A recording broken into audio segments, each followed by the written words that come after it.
जो बंदा अल्लाह की पनाह में आ जाता है फिर कोई उसे नुकसान नहीं पहुंचा सकता। आपने फरमाया था, आपने जो बंदा रात सोते वक़्त आयतल कुर्सी पढ़ लेता है, क्या पढ़ लेता है? आप पढ़ते हैं माशाल्लाह, जो नहीं पढ़ते वो पढ़ना शुरू कर दें।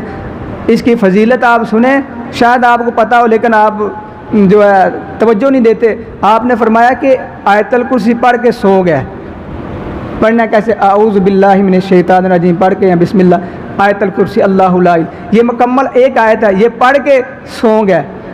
आपने फरमाया अल्लाह ताला उसके सुराने अल्लाह 2 फरिश्ते खड़े कर देता है। कहते ना सोटे पकड़ के, बड़े बड़े हथियार पकड़ के, वहाँ शैतान नहीं आ सकता। आज हम सोए हैं, सोते सोते ख्वाब आती है, बुरे ख्यालात आते हैं। ये क्यों आते हैं? हम मोबाइल पकड़ा, ड्रामा देख रहे हैं, ख़बरें सुन रहे हैं, बेहयाई देख रहे हैं, जिस तरह भी ना हम अज़कार करते सो जाते हैं। ऐसे सो के छोटे छोटे बच्चे हैं वो कार्टून देखते हैं, कार्टून देखते देखते सो जाते हैं और उसके बाद डर जाते हैं। फिर कारी साहब हमारे बच्चों को डर जाते हैं, हमारे बच्चे फलां हो जाते हैं। फिर ऐसे ही होगा जब हम अपने बड़े बच्चों के ऊपर भी आयतल कुर्सी पढ़ के फूंक देंगे। अल्लाह ताला हर तरह के शर से अल्लाह महफूज